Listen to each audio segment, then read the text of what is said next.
Okay, now it's time to make some custom frames for these paintings that will hang in a little gallery wall in our house.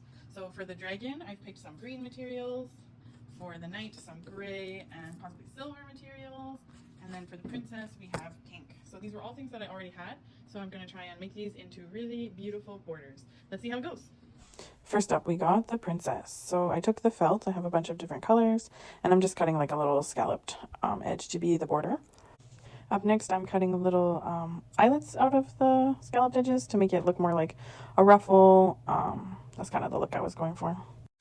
And the ribbon edge gets glued on, just trying to make it stay so it doesn't go too much one way or the other.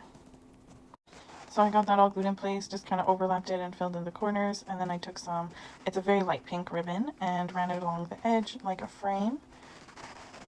This one I did kind of overlap onto the front of the painting. It just looked nice.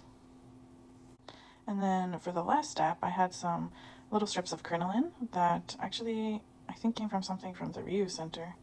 And I just glued those on in a few points to make another little border around the edge.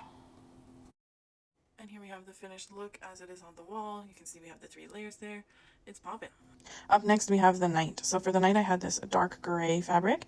I'm doing again a scalloped edge. I wanted to try to do maybe a different shape, but this kind of felt the kind of coolest and also reflects like the round in the knight's helmet.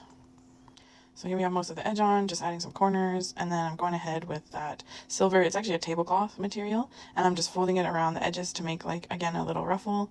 This time I didn't come up onto the frame. And here's the knight in all his glory. So this one is pretty simple. I mean, they're all pretty chill, but this one was just 2 materials, just the felt and then the tablecloth. But it's nice and simple and plain, like you would like.